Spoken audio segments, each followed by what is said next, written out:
Alright guys, it's Stephen here on BlueMoonRisingTV and we are back with a transfer target and we have Leroy Sane news. It looks like City are going to reach the 50 million euros demanded by Schalke. Allegedly, City had been offered 42 million euros before that, but it looks like we're finally going to reach that 50 million target based on appearances, goals, trophies, all that kind of stuff. Incentive based basically, like we saw last season with Sterling and De Bruyne. Max Meyer, a Schalke player too, has already said to the papers that he understands why Sane would want to play for a top European club and arguably the best manager in the world. And he is the best manager in the world, Max, so you're right on that one. This has come from Bild and Kicker as well, two of the more reliable papers. They reckon it's a matter of days now until it happens, and I can't wait. We've all been getting a bit bored of how long this has been dragging on, and it looks like the end game is finally in sight. And I think he'll be an exceptional player for City if this happens. He's got a lot of pace, he scores goals, he beats people for fun.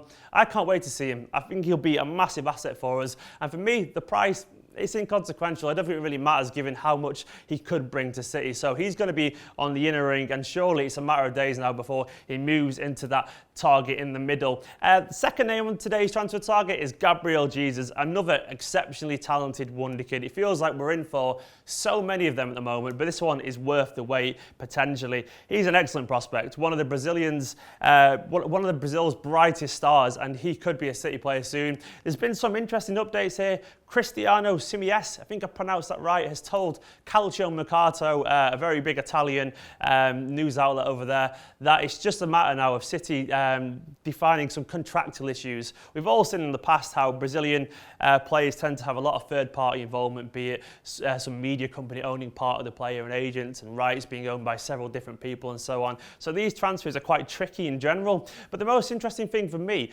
was how apparently Gabriel Jesus has been turned by Pep himself. He's told people allegedly that he was so impressive that he's going to turn down offers from Barcelona and United and all these kind of other teams of kind of incredible stature just because he wants to play for Guardiola. And I think that makes sense. If I was a young attacking footballer, and I wish I was, I'd want to play for a manager who's got a reputation of building these world-class forwards, the likes of Douglas Costa.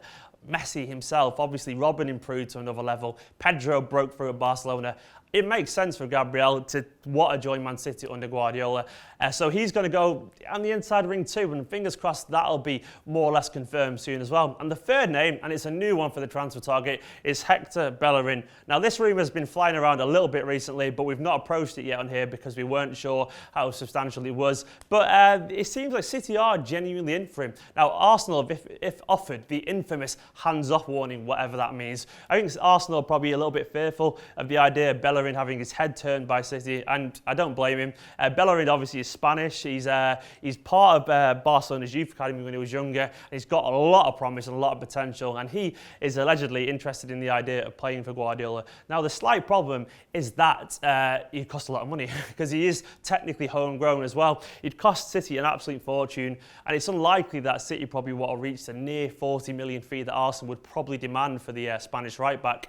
But the interesting thing too is that Bruno Perez, obviously he's been linked to City quite a lot. Now Di Marzio has said that City are no longer in for him, and he's linked to two Premier League clubs, and they are rumoured to be Arsenal and Leicester. Now if Arsenal are linked to Bruno Perez, and that's a right back, then maybe they're already possibly planning for a future without Bellerin if push comes to shove. It's still a little bit tenuous, but it is possible. He's going to stay on the outside ring now for Bellerin, despite him being an exceptional player, one that I would still very much like to see at City. But I don't think it'll happen. I think it's more realistic that maybe we'll keep Zabaleta, Sane, maybe give the likes of Maffeo a chance at right back. But yeah, what do you make of it, Blues? Would you like to see Bellerin at City? And how relieved are you finally that Sane could be coming to an end soon? He could become a City player. Get in the comments below. Let us know what you think of all these potential signings. Drop a like on the video, subscribe, and we'll see you soon.